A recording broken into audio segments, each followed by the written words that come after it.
From Washington, this is VOA News.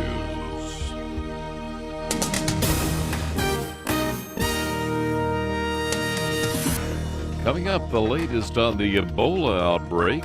Key ruling party wins in India's regional elections. Liberia's president on Sunday made an impassioned plea for all nations to commit to the fight of Ebola. President Ellen Johnson Sirleaf warned that the time for talking or theorizing is over. Worst ever outbreak of the deadly virus has killed more than 4,500 people, almost all in West Africa, with close to 2,500 deaths alone in Liberia. Meanwhile, food aid from the World Food Program is arriving in Sierra Leone. Hassan Sesay is a resident of the town of Waterloo, just outside the capital, Freetown.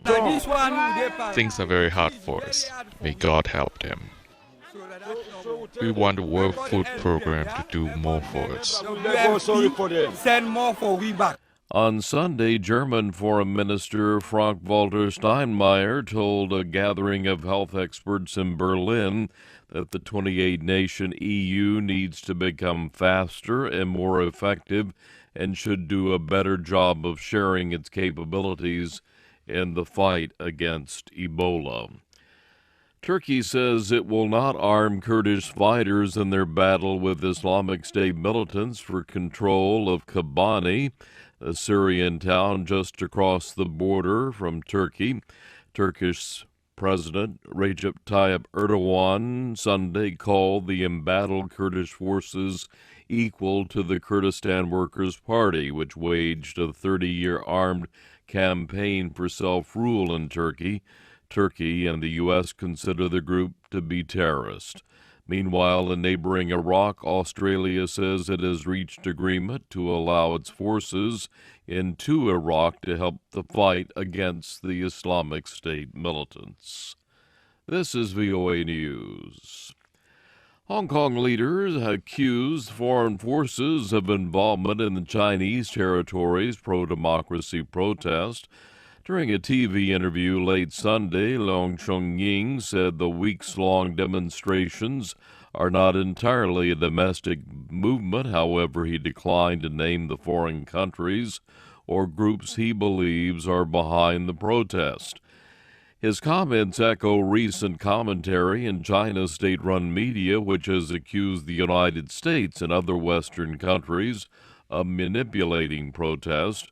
Earlier on Sunday, Hong Kong police clashed with protesters, deepening a sense of impasse between the government and the pro-democracy movement. At least 40 people are missing and presumed dead after an unexpected blizzard struck a popular Himalayan trekking route last week. Nepalese search teams traveling by helicopter continue to scan the high-altitude areas in what is gradually turning into a rescue operation. At least 39 hikers are confirmed dead, among them Canadians, Indians, Israelis, Slovaks, and Poles, but mostly Nepalese porters. Many of the hikers were on Nepal's popular trail when the storm produced avalanches. India's ruling Bharatiya Janata Party gained control of two key states, trouncing the Congress Party. The results will strengthen Prime Minister Narendra Modi, who won a landslide victory in national elections 5 months ago.